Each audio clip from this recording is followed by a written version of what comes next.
Voici Aya, Lucas, Alex et Sophia. Comme tous les jeunes, ils veulent être en bonne santé et heureux, comprendre leur corps, avoir de bonnes relations et éviter les grossesses non désirées, la violence et les infections sexuellement transmissibles, notamment le VIH.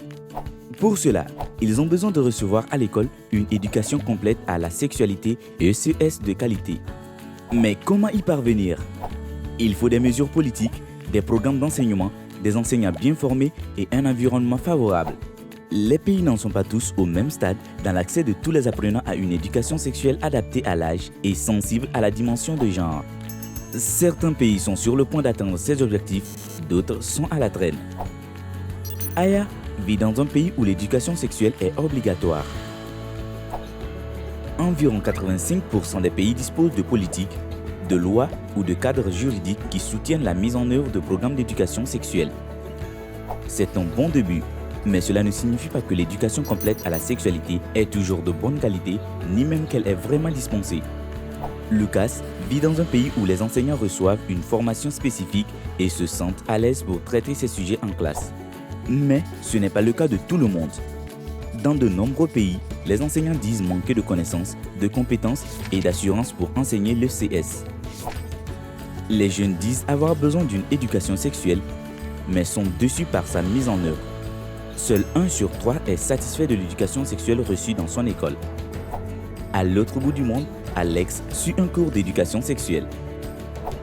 4 pays sur 5 indiquent qu'ils disposent de programmes d'éducation sexuelle, mais ceux-ci sont souvent incomplets. Alex apprend des choses sur la santé reproductive et la puberté, mais personne ne parle de genre, de relations ou de sexe. Heureusement, dans le pays d'Alex, le gouvernement est en train de revoir le programme scolaire, ce qui permettra davantage d'inclure de sujets enseignés à l'âge approprié. Sophia vit dans un pays où il y a eu récemment une opposition à l'ECS.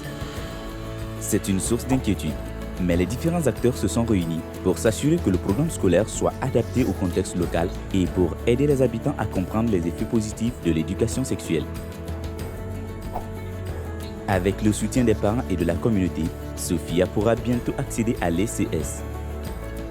Pour concrétiser l'accès de tous les jeunes à une éducation complète à la sexualité, nous devons investir dans les mesures politiques, les programmes, la formation des enseignants et le développement d'environnements favorables.